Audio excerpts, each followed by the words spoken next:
selamat siang semuanya. Ketemu lagi bersama saya, Bapak Dr. Ismail Sulaiman, dalam mata kuliah pengemasan.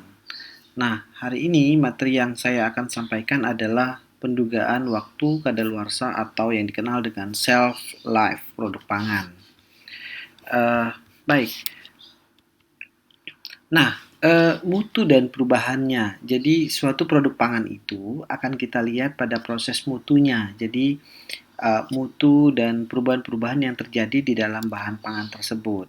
Nah, untuk kita melihat salah satu bagaimana kita menduga masa kadaluarsa suatu produk ataupun produk bahan pangan, pastinya di awalnya kita akan melihat dulu seberapa baguskah mutu si produk ini dan berapa banyakkah perubahan-perubahan yang terjadi pada produk tersebut. Nah, mutu produk pangan. Ada beberapa istilah yang dilakukan oleh ahli ataupun peneliti seperti eating quality atau nutritional quality atau edible quality, shipping quality, functional quality dan lain-lainnya. Nah, istilah-istilah ini muncul adalah untuk melihat mutu produk pangan itu sendiri. Jadi misalnya eating quality, berapa baguskah makanan tersebut, kualitasnya bagaimana, nutrisinya bagaimana, kemampuan untuk kita menggunakan atau memakan atau mengkonsumsi si produk itu bagaimana.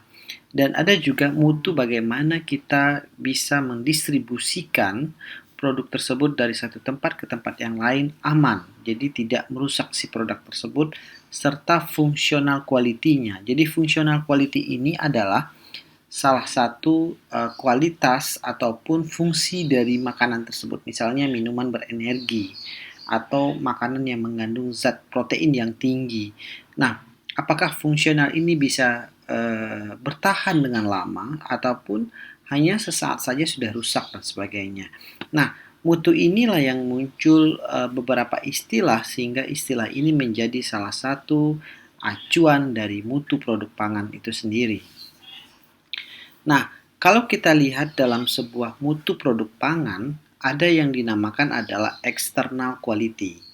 Jadi external quality ini adalah kriteria mutu yang dapat dinilai atau dideteksi atau juga bisa diraba tanpa harus dicicipi oleh konsumen. Jadi mutu eksternal ini baik itu berupa warna, bau, bentuk dan aroma. Hal ini sangat mudah dan sering sekali digunakan eh, apa namanya eh, pada proses-proses perhitungan ataupun melihat salah satu kriteria mutu yang ada. Nah, ada juga yang kedua adalah internal quality. Jadi mutu yang dinilai dengan melakukan analisis lebih lanjut atau produk tersebut dicicipi atau secara fisiko-kimia. Contohnya adalah cita rasa. Jadi sebuah produk yang diciptakan atau sebuah produk pangan yang dibuat pasti memiliki cita rasa ataupun memiliki tekstur yang khusus atau yang khas. Atau mood feel ya. Misalnya Anda makan pemanis buatan atau pemanis sintetis. Pasti secara tidak langsung Anda merasakan sisa pahitnya. Setelah Anda makan ada sisa di belakangnya, ada aftertaste-nya. Nah, ini salah satu mood feel. Ataupun juga nanti bisa melihat komposisi zat gizi yang ada di dalam bahan pangan tersebut. Sehingga produk mutu dan bahan pangan tersebut bisa terjaga dengan baik, baik dalam kualitas eksternal dan juga internal quality yang dikenal dengan beberapa mutu produk bahan pangan. Nah, kalau kita kilas balik ya, jadi berbicara tentang mutu pasti kita tidak jauh dari definisi mutu. Nah, beberapa ilmuwan ataupun ahli dalam proses sebuah mutu, salah satunya adalah Kramer dan Twigg 1983 mengatakan bahwa gabungan ataupun karakteristik atribut yang memberikan identitas khusus kepada suatu produk, baik itu warna, tekstur, flavor, rasa yang berhubungan dengan daya terima dan kepuasan konsumen. Jadi kalau konsumennya sangat menerima dengan baik, berarti adalah produk tersebut sudah layak di pasaran. Nah, ada beberapa yang lain seperti ISO 9000 dalam versinya di tahun 2000 mengatakan bahwa tingkat dari serangkaian karakteristik atau untuk memenuhi sebuah kebutuhan yang dinyatakan atau yang diwajibkan dalam sebuah produk. Artinya, produk ini sudah dikatakan bagus dalam kategori tertentu, ya. Nah, ini yang paling terkenal adalah si Crosby. Crosby menuliskan pada tahun 1987 bahwa konsep mutu itu adalah kesesuaian. Artinya dengan persyaratan atau conformance to recruitment sama dengan specification. Jadi permintaan itu adalah sama dengan spesifikasi apa yang dibutuhkan oleh si konsumen. Sebenarnya adalah apapun produk yang kita buat, apapun materi yang kita buat. Nah, yang penggunanya adalah konsumen. Jadi bagaimana memanjakan konsumen supaya konsumen ini tetap senang dengan produk yang kita ciptakan. Ya, kira-kira seperti itu. Nah, balik lagi ke konsep mutu. Konsep mutu ini ada yang dinamakan dengan model Z atau Vandenberg-Delzing. Nah, konsep ini menjelaskan bahwa mutu sebagai hubungan pemasok atau usaha yang menyediakan produk yang memenuhi harapan spesifik dari sebuah pelanggan atau konsumen. Nah, perusahaan pemasok ya, baik itu produk ataupun harapan, ada juga konsumen di sebelahnya. Hal ini menyebabkan bahwa sebuah penciptaan sebuah produk atau produk apapun yang kita buat pasti akan digunakan oleh konsumen. Nah, konsumen menyesuaikan dengan harapan ataupun keinginannya. Nah, keinginan ini ada satu barrier yang tidak bisa dipisahkan, yaitu adalah mutu. Jadi tingkat produk yang bagus akan menghasilkan mutu yang bagus. Tingkat produk yang sangat tidak bagus, harapan konsumen juga tidak bagus. Dan juga tidak hilang salah satu konsep yang akan berada dalam ruang lingkup ini adalah biaya. Jadi biaya yang akan menentukan apakah produk itu bagus dengan mutu yang bagus sesuai dengan harapan konsumen. Ada juga produknya biasa aja tapi mutunya sangat bagus. Harapan konsumen luar biasa akan menjadi produk yang sangat baik. Nah, itu adalah salah satu konsep-konsep mutu yang memang perlu kita perhatikan dengan sangat baik. Lanjutin ke next berikutnya adalah kriteria mutu produk pangan. Nah, kalau kita lihat kriteria mutu sebuah produk pangan, ada beberapa hal yang perlu diperhatikan. Yang pertama sekali adalah mutu visual. Jadi, mutu visual ini adalah penampakan atau ukuran dari bentuk, warna, dan kondisi. Banyak orang melihat produk itu hanya di visualnya saja. Jadi ini sering dimanfaatkan oleh pihak marketing dalam menjual sebuah produk bahan pangan, ya. Dan yang kedua adalah mutu tekstur atau kekerasan, keempukan, kerenyahan, kesegaran dan kealotan sebuah produk bahan pangan. Nah, ini menjadi salah satu yang sangat penting dan sangat diperhatikan oleh si konsumen. Ya, tidak bisa kita pungkiri salah satu produk, misalnya Anda beli roti, ya. Orang akan lihat pertama sekali roti tampilannya. Nah, yang kedua, dia akan pegang bagian atasnya di kemasan luar. Dia tekan. Empukkah? Keraskah? Ketika keras, dia pasti akan berpikir untuk yang kedua kalinya, apakah dia akan membeli si produk itu. Nah, ini salah satu mutu produk pangan. Jadi dengan visual, tekstur, dan flavor. Kalau flavor ini cita rasa, bau, aroma. Jadi kita harus membeli dulu ya dan merasakan dulu apakah dia manis, asam, pahit dan sebagainya. Nah, yang keempat adalah mutu gizi. Nah, mutu gizi ini adalah salah satu hal atau poin-poin yang terpenting juga dalam orang melihat sebuah kriteria produk bahan pangan. Nah, contohnya adalah karbohidrat. Berapakah nilai karbohidrat atau lemak yang ada di dalam produk tersebut? Nah, protein, vitamin, dan mineral dan sebagainya. Jadi sehingga mutu-mutu gizi ataupun nilai-nilai yang ada di dalam produk pangan tersebut akan diketahui secara sempurna. Nah, yang kelima adalah keamanan pangan atau keamanan dari food safety tersebut. Jadi, ini adalah bagian dari zat nutrisi atau kontaminasi produk fisik yang berupa baik itu kimia, mikrobiologis, dan lain-lainnya. Hal ini yang menyebabkan adalah bagaimana produk tersebut mengpackage ya, sehingga makanan ataupun juga unsur-unsur yang ada di dalam bahan pangan tersebut benar-benar aman terhadap mikrobiologis dan juga nutrisi-nutrisi yang ada di dalamnya. Ya. Baik, kemudian adalah yang keenam adalah mutu fungsional. Jadi mutu fungsional ini adalah sifat komponen bioaktif atau zat-zat yang mengandung di dalam produk bahan pangan tersebut. Ya, salah satunya adalah antioksidan, anti kanker, dan penambahan yang lain, misalnya omega 3 dan sejenisnya dan lain-lainnya, ya. Nah, jadi ini juga sangat mempengaruhi dalam sebuah kriteria mutu produk bahan pangan tersebut. Ya. Nah, kita lihat lagi. Nah, kalau kita lihat dari sistem industri pangan, ya, subindustri pangan ini adalah ada subsistem produksi. Jadi ada bagian produksinya, ada subbagian pengolahannya, ada juga bagian distribusinya. Sehingga untuk memperbaiki dari sebuah sistem ini, kita akan bergerak melalui dari sebuah sistem pengolahannya. Jadi, baik industri makanan, peternakan, perkebunan, dan lain-lainnya, ketika dia mengolah, yang paling penting adalah proses penyimpanan bahan baku.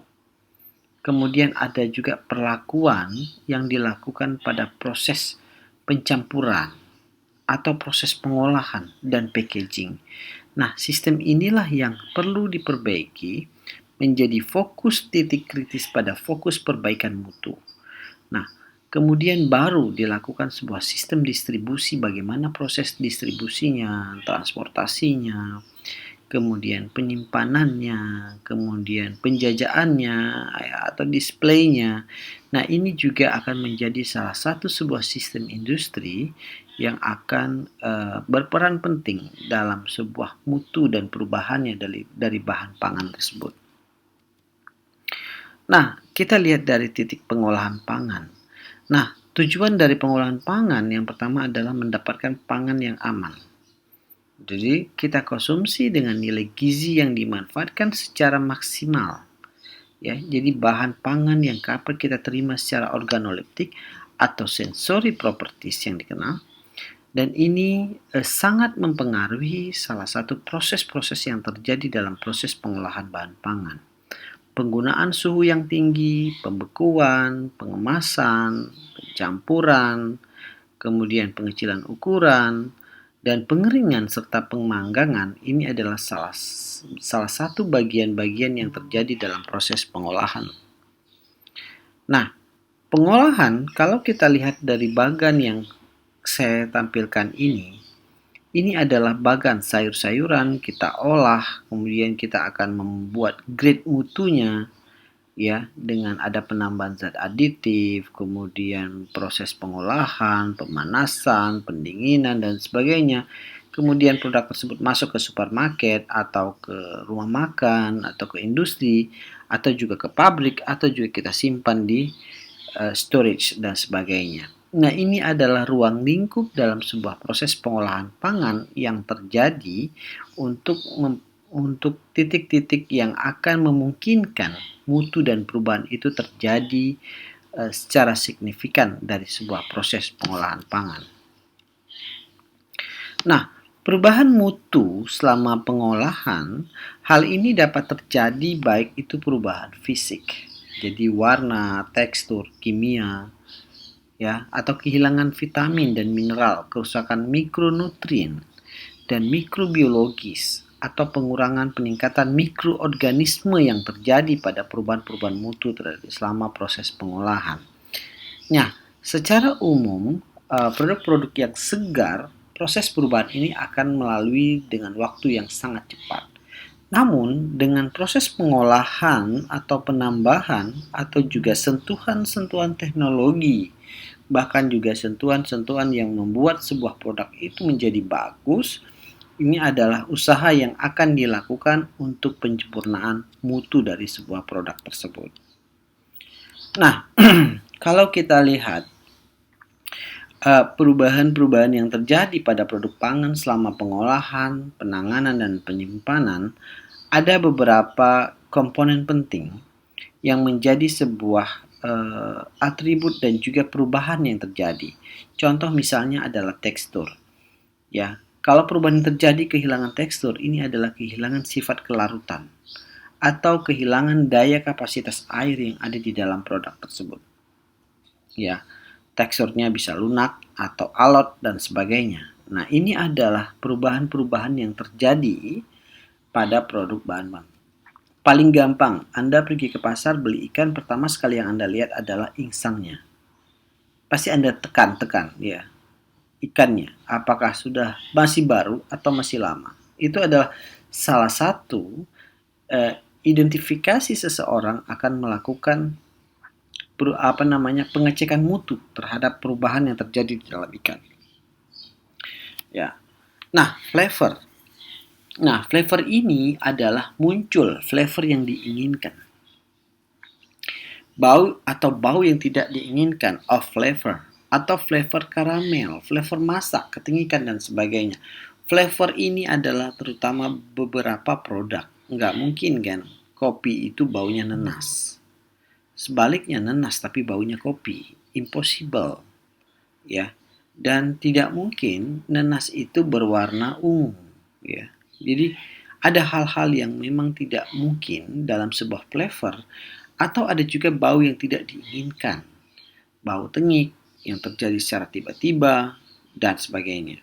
Ya, hal ini sering terjadi pada flavor. Ya, flavor sesuatu yang ada hal-hal yang diinginkan, ada juga yang hal-hal yang tidak diinginkan sama sekali. Nah, kemudian ada lagi warna. Warna menjadi lebih gelap atau proses pemucatan warna.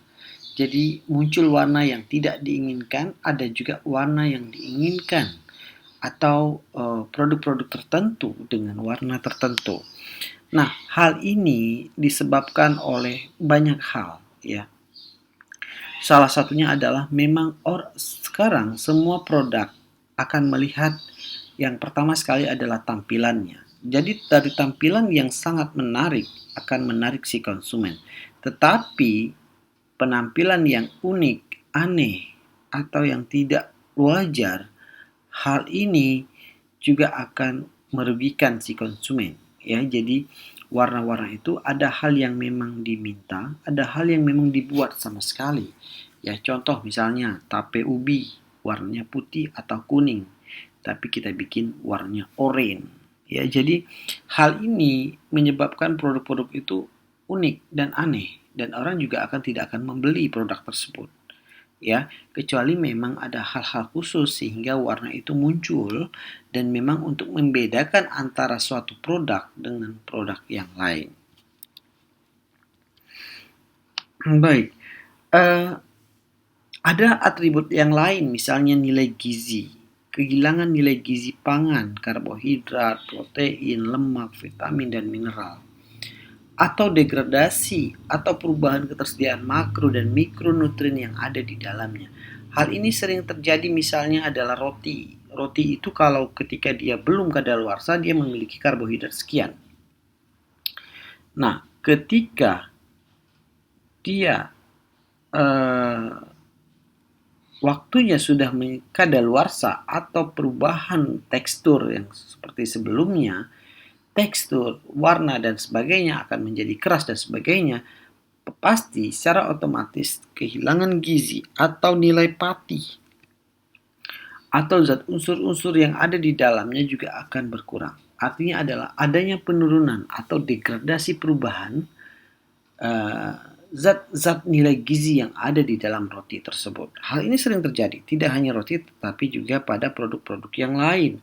atau produk-produk pangan yang lain, sehingga nilai gizi ini akan menurun ketika memang masanya sudah selesai atau masanya sudah habis atau juga terkontaminasi dengan produk-produk yang lain, sehingga nilai gizi ini juga akan menurun. Nah, kemudian ada lagi tingkat keamanan. Nah, munculnya senyawa-senyawa toksik atau senyawa yang tidak diinginkan untuk kesehatan. Adanya aktivasi senyawa yang tidak diinginkan atau bersifat toksik dari bahan pangan tersebut.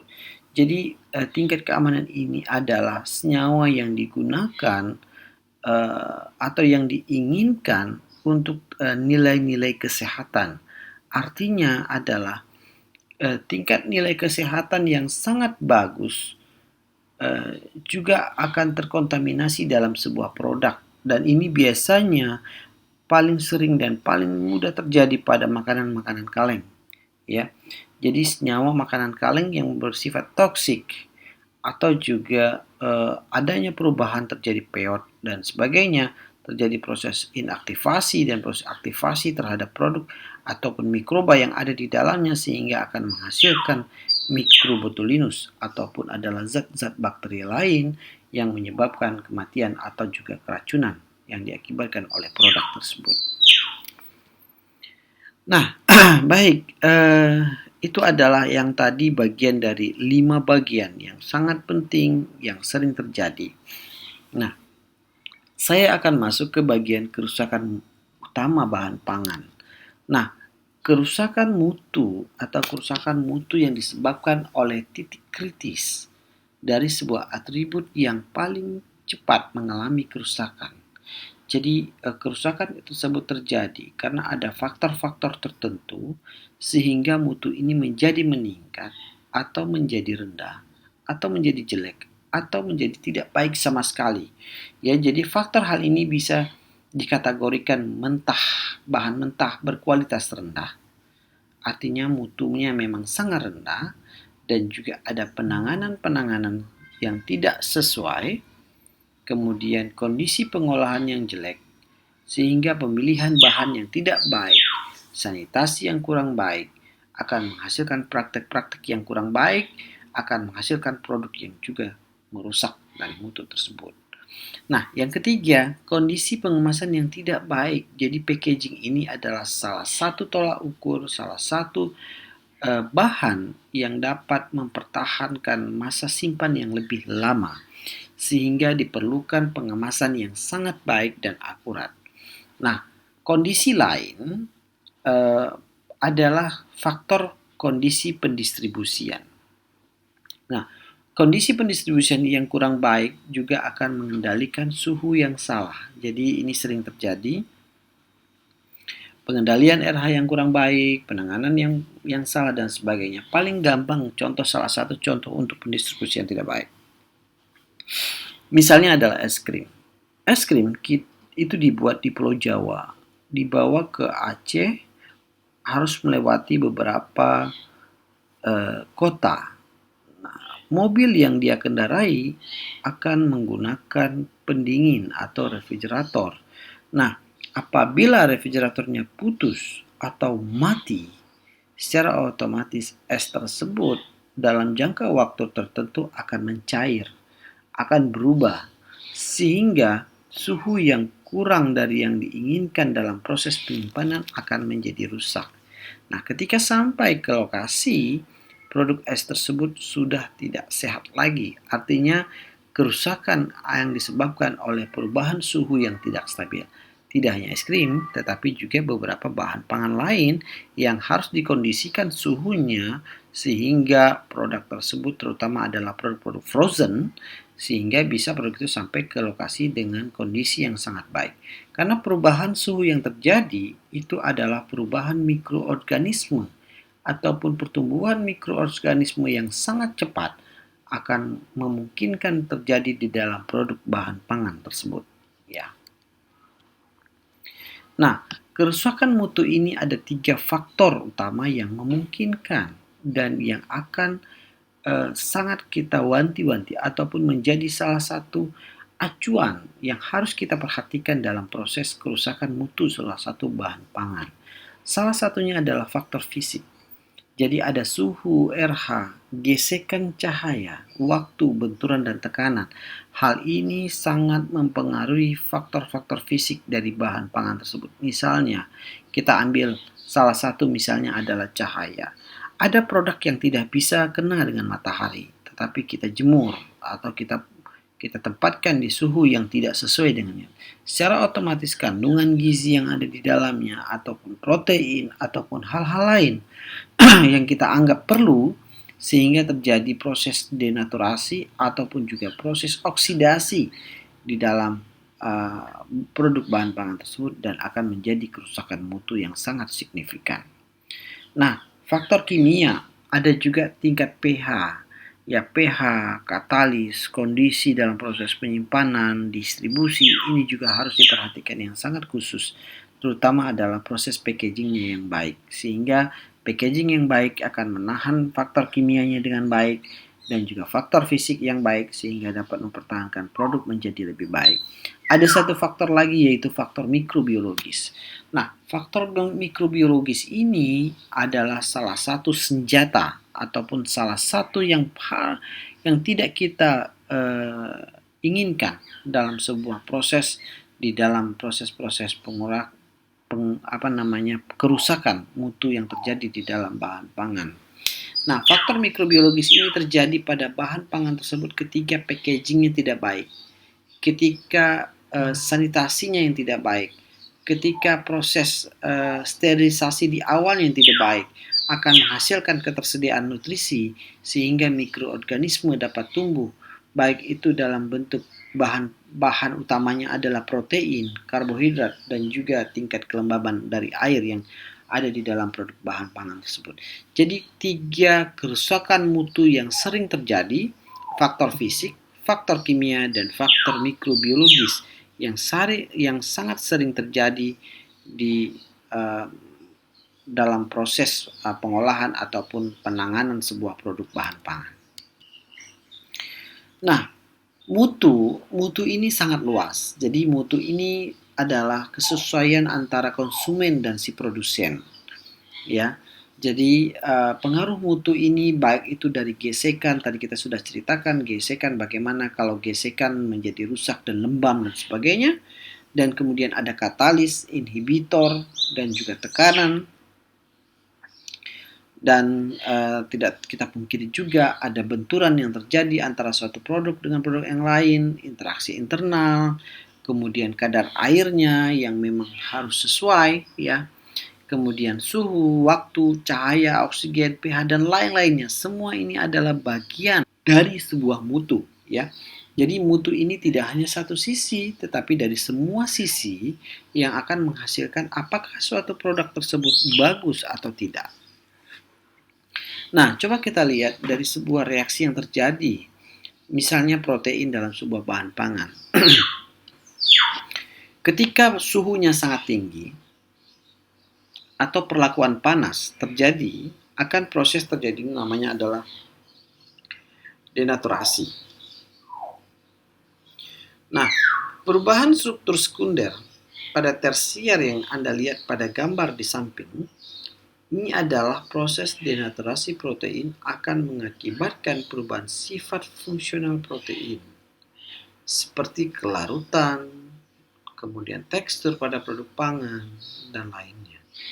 Nah, yang kedua adalah penyimpangan flavor yang disebabkan oleh oksidasi atau yang dikenal dengan katalis oleh cahaya. Hal ini sangat mempengaruhi proses ataupun produk yang mengandung kandungan protein yang sangat tinggi. Nah, degradasi enzimatik yang akan menyebabkan perubahan pada flavor dan tekstur terbentuknya flavor pahit, ya.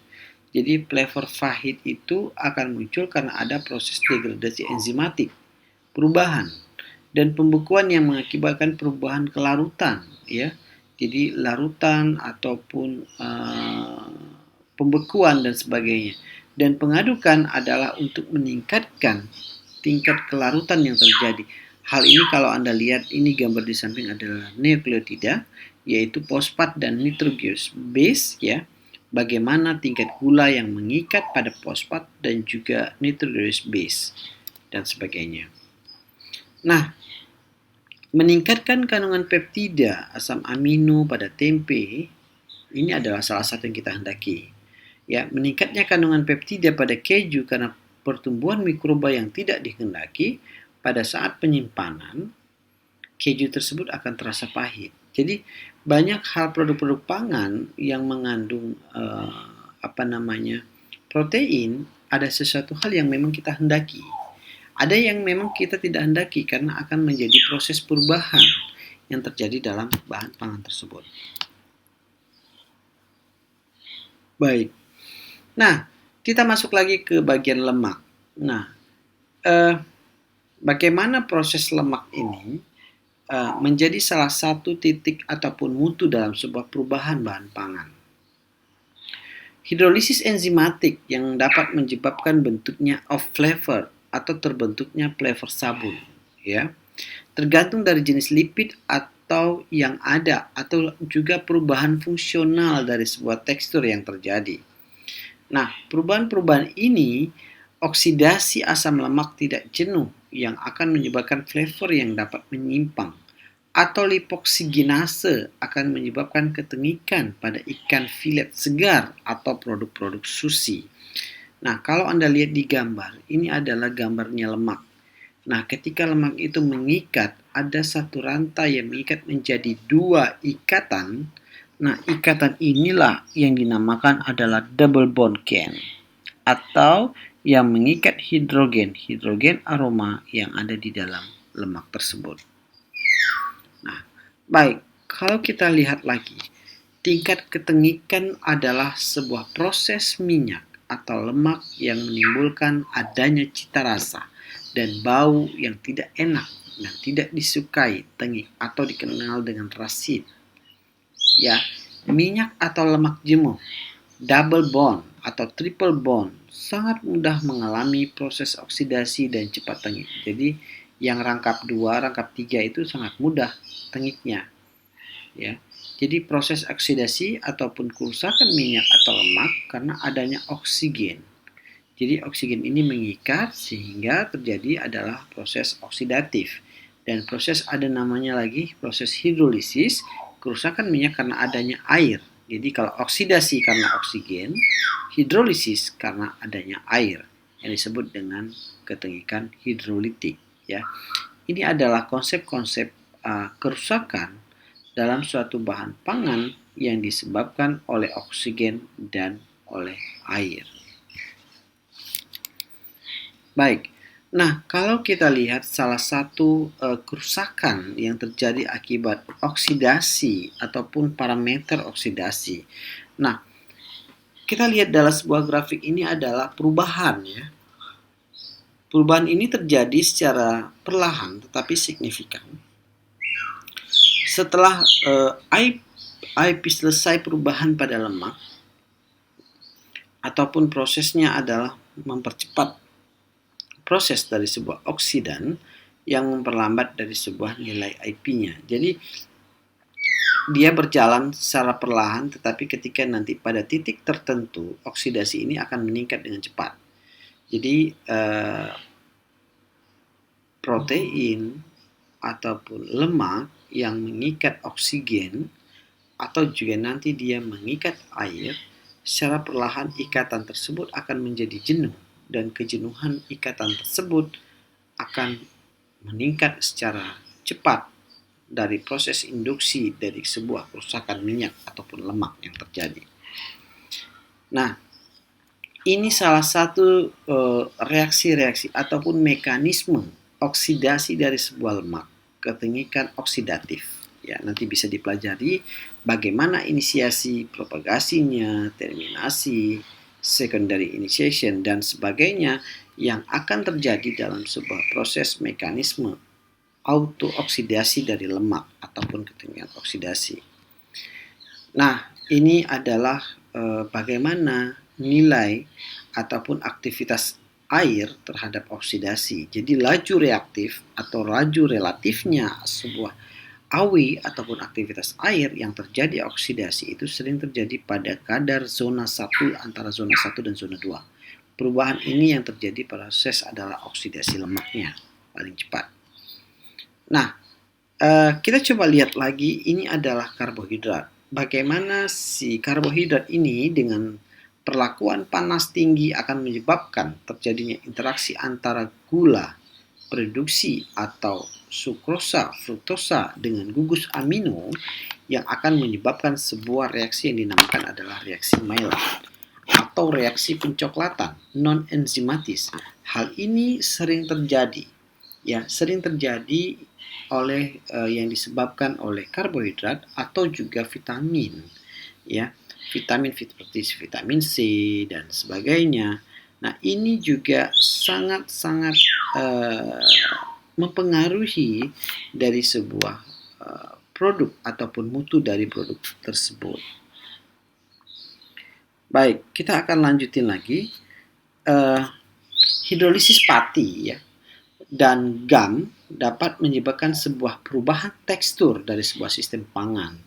Nah, ada beberapa pati yang dapat didegradasi oleh enzim dan asam. Kalau kita lihat dari gambar di sebelah kiri, ini adalah sel yang paling bawah, sel, dinding sel, kemudian tumbuhan sel, kemudian kita ambil bagian kecil sel tersebut, kita buka akan menjadi mikrofibul, kemudian kita buka lagi akan menjadi sebuah rangkaian ataupun struktur kimia yang struktur karbohidrat, yaitu ada glukos, monomer, selulose, molekul, ya, yang akan bagaimana proses hal ini bisa terjadi sehingga adanya sebuah interaksi antara salah satu contoh misalnya gula produksi dengan gugus asam amino dan lain-lainnya.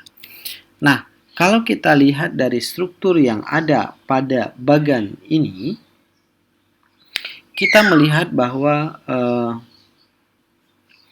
adanya gula. Jadi gula itu ada monosakarida, disakarida, dan oligosakarida, dan polisakarida. Ya, jadi struktur gula ini memang sangat unik dan juga sangat spesifik, sehingga memang produk-produk ini juga akan sangat mempengaruhi dalam proses mutu dan perubahannya. Nah, kalau kita lihat ini adalah karbohidrat pada pangan, amilopektin dan amilosa dan selulosa yang mengandung di dalam apel. Ya, bagaimana teksturnya amilopektin sehingga sebuah rantai yang panjang, kemudian ada simpangan rantai, kemudian amilos yang memiliki rantai yang sangat panjang dan berurutan, selulose adalah replikasi dari beberapa amilus dan sehingga akan menghasilkan rantai-rantai yang panjang dalam sebuah konsep karbohidrat pada bahan pangan. Nah, kalau kita lihat ada retrogradasi pati akan menyebabkan sebuah tekstur roti menjadi keras yang seperti saya ungkapkan sebelumnya. Nah, jadi roti kalau kelamaan dia semakin lama akan semakin keras, ya. Jadi roti itu bukan semakin lama semakin lembek. Jadi kalau semakin lembek ada perlu hal yang kita curigai sehingga ada zat-zat lain yang ditambahkan sehingga dia tidak bisa menjadi mengeras dan sebagainya. Nah, peningkatan kadar air atau penyerapan pada biskuit atau crackers atau makanan-makanan lain sehingga akan menjadi lembek, ya. Ini yang dinamakan adalah masuk angin, ya. Jadi kalau orang makan kerupuk sudah nggak kriuk lagi. Nah, ini adalah salah satu penyerapan kadar air yang ada di lingkungan sehingga penyerapan kadar air pada kadar tertentu sehingga renyahnya akan hilang, ya. Sama juga seperti biskuit yang nanti masuk angin lembek, ya. Jadi karena memang ada proses penyerapan air atau penyerapan oksigen atau penyerapan lingkungannya terhadap produk tersebut sehingga akan menjadi lembek. Nah, ada beberapa contoh kerusakan mutu, salah satunya adalah vitamin C yang akan rusak selama proses penyimpanan dan pemanasan pada suhu 70 derajat Celcius. Nah, pertumbuhan bakteri asam laktat pada susu akan menyebabkan penyimpangan dan cita rasa. Salah satu contoh, enzim polifinase akan menyebabkan pencoklatan pada apel yang kita iris. Hal ini terjadi karena ada proses reaksi yang terjadi terhadap lingkungan dan juga terhadap produk-produk tersebut. Nah, contoh yang lain, penyimpanan pisang di bawah suhu 13 sampai dengan 5 derajat Celcius. 13,5 derajat Celcius akan mengakibatkan warna pisang berwarna gelap. Ya. Jadi penyimpanan alpukat juga di bawah 7,5 derajat Celcius akan membuat bagian dalam alpukat akan menjadi gelap. Ya, ini adalah proses yang terjadi. Ya, baik, itu salah satu dan beberapa contoh dari kerusakan-kerusakan yang terjadi di dalam bahan pangan untuk mutu dan perubahannya, dan kita akan lihat kembali di bab kedua atau bab berikutnya terhadap mutu dan perubahan untuk proses penyimpanan bahan pangan. Baik, terima kasih untuk kuliah hari ini dan sampai jumpa di pertemuan berikutnya. Ingat, materi ini ada 3 bagian ya. Nanti bagian berikutnya akan kita lanjutkan pada video berikutnya. Baik, terima kasih dan selamat belajar. Assalamualaikum warahmatullahi wabarakatuh.